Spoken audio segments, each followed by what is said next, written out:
Hola, c'est un retour après un peu plus d'un mois de pause et de remise en question. J'ai décidé de revenir en cette fin de mois d'août vous faire part de mes coups de cœur en vin. On s'imagine pas, mais c'est du travail, les petites capsules vidéo et fallait faire un petit break d'été, on va dire. Mais me revoilà avec comme d'habitude, les nouveaux arrivages de la SAQ. Tous les lundis, je vous fais un petit wrap-up des nouvelles cuvées qu'on retrouve, qui viennent d'être libérées sur les succursales, largement disponibles, et qu'on essaie de se fournir rapidement parce que les bons vins en spécialité ou en SAQ ont tendance à très vite disparaître. Alors, si vous voulez en profiter, je vous invite à commencer avec une cuvée du Canada, qui s'appelle Pétale de Soyos. Pétale de Soyos, en fait, du nom d'Ossios Larose, ce grand vin qui est fait en Colombie-Britannique. Donc, toujours un vin intéressant à faire découvrir à des étrangers, pour leur faire découvrir ce qui se fait ici en bon rouge au Canada. Et le Pétale de Soyos, c'est un peu plus abordable.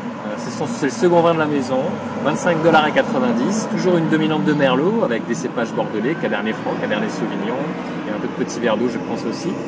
Et c'est une cuvée qui se boit un peu plus en jeunesse, en fruits, très équilibrée, une très légère présence du bois. Vraiment une cuvée que je conseille, pourquoi pas servir ça à l'aveugle aux amis et leur montrer qu'on fait quand même des belles choses au Canada. Je continue avec une région qu'on connaît un petit peu moins, qui est le Liban. Le Liban, en fait, c'est ce qu'on appelle le berceau de la vigne dans le monde du vin. La Mésopotamie, c'est là que les premiers vins ont été réalisés.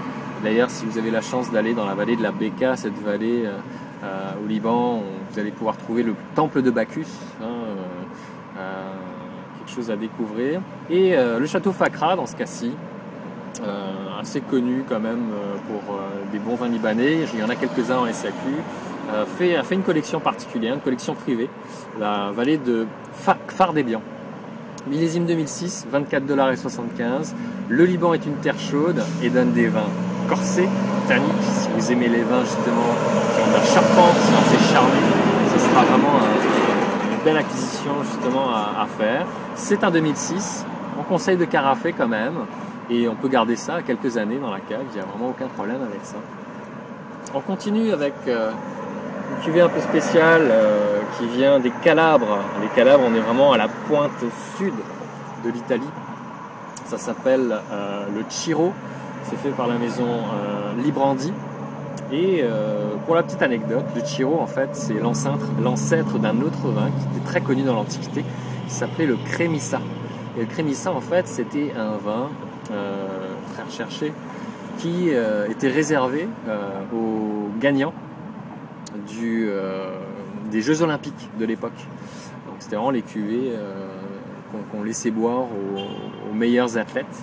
C'est un vin qui a su traverser, je dirais, les époques. On arrive sur le millésime 2007 aujourd'hui à 18,60 $.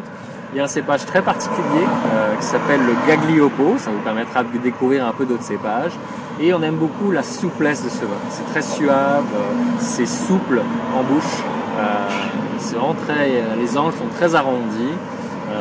Un vin qui, je dirais, serait assez facile de présenter quand on a plusieurs amis, on ne sait pas trop ce qu'ils aiment. C'est pas trop corsé, pas trop léger. Ça va vraiment être une cuvée sympa à découvrir. Puis je termine avec l'Australie.